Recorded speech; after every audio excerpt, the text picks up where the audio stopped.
wako ni fie I will send if you about me wa there be a dansuman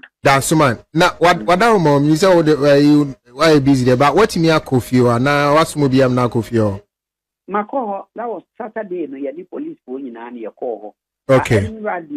na me won near maybe na na mabre so nti enra ne de man ko ba enne momu no na nanka wo say me call one of near call dansuman police station so I called them say me wo meeting bi me no ka say kra me wo be boss nanimu a e wa chi mota ha ya efia no pa me ye sia ye di nkomo sa nti okay ha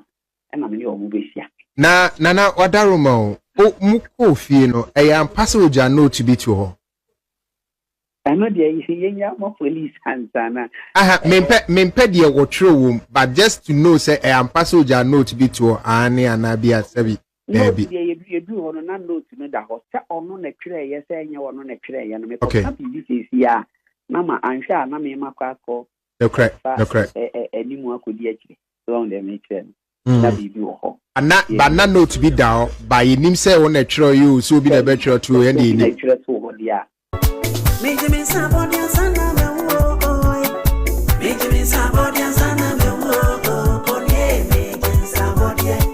I know you want to buy your Prophet Dr. Benigo Invisible Teaching Hospital. For your spiritual healing, please come to Nsawamu Ureku Liberty House, where the hospital is located, or Kingdom of God Ministry International or Twase. For further information, please contact the following numbers: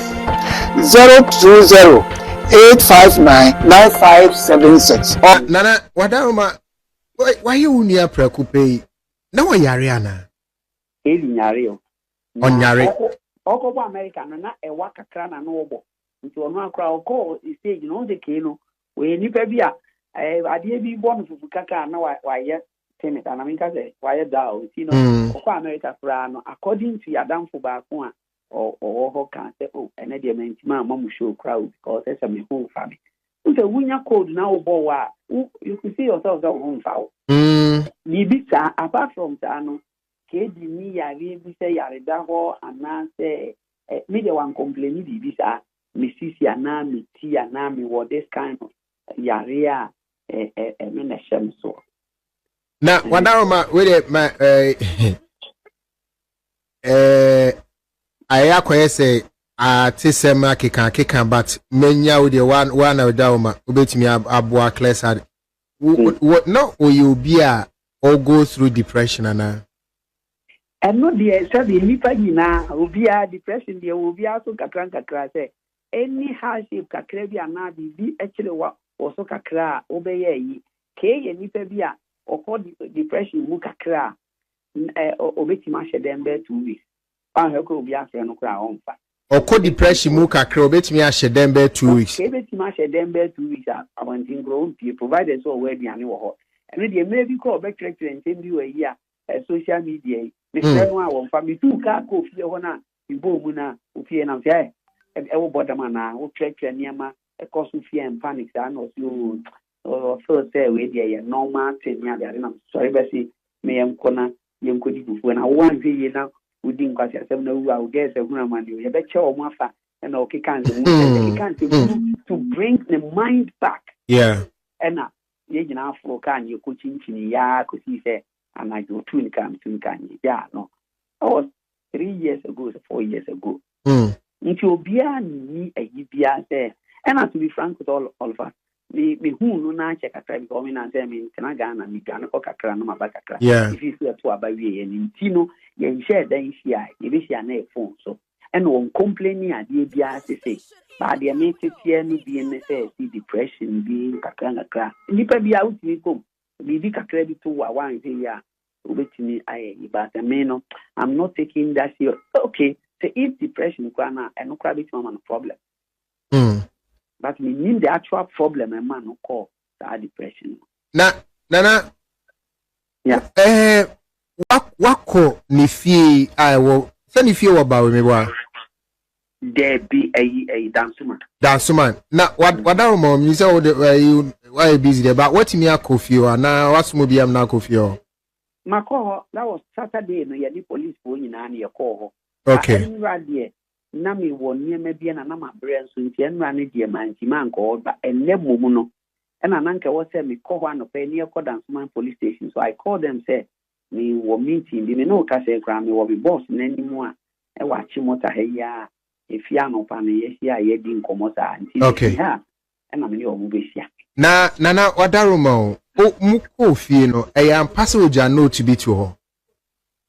ɛno deɛ yɛnya ma police ansana mempɛ deɛ wɔtwerɛ wɔ mu but just to know sɛ ɛyɛ ampa sɛ ogya note bi to hɔ ane anaa bi asɛbi daabi yɛdu hɔ no na note no da hɔ sɛ ɔno na twerɛeɛ sɛ ɛnyɛ ɔno na twerɛeɛ no mekɔka biribi sɛsi a na ma anhwɛ a na mema kɔ akɔ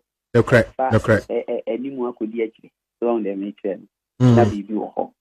ba na note bi da hɔ ba yɛnim sɛ wo na twerɛ yi o sɛ obi na ɛbɛtwerɛ to yɛn de yɛnim twerɛ to hɔ deɛ a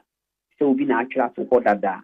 ɛno deɛ menim ɛne deɛ na note wɔ hɔ a police kora ba a ɔbɛka but as to nipa ɔtwerɛeɛ no deɛ mentimi disclose it. All right. Nana Kaakyire Nyame depressed nana he wanna sabi omo jijimoni over omo jiji ani de ye ne mu a said ye tie yi meti maka say the whole Ghana wona wo ma menyu kwadonto hete ye ya si wa ye me kwadonto me mpako no bo radio na wo so ni dia wodi kwadonto a be si ni FM ene de se nyanwanwa Adom FM de efo ya mo no na akwa ya se say yanso no se yesesa mu bo ya nyu mu promote ai ma ya nije ye wadofo bi we ye nchen over ma minka nyame so no kranche o minta bloggers no be ka say Kaakyire say musicians are poor enya ni ta na meka but musicians over ya ho kire ye o because ya adofo doso enti kakra na wo benya no won so try say wadofo ni wunua no won so be select na obia nso enya baabi afa eno na ya na enipa aya depressed no ene je say anyumtofo ye hiafo ne sa yenya hiafo on say hiani ni dia wo pa bibi a wunya na che sa ade ahia wo na sometimes ahokere wo bo show ba ko an wanya sika wo bo wie ya wo fefrew wo fa asefrew unia be frew se be ya kanfo eti trukra na ye wo ma ye nua ma no adofo bebire obi anyi da so enti no wanhwe yi a kakra na obenya no wan ma nyame ama ma wunji mfa nya japade na musician bia so yam ye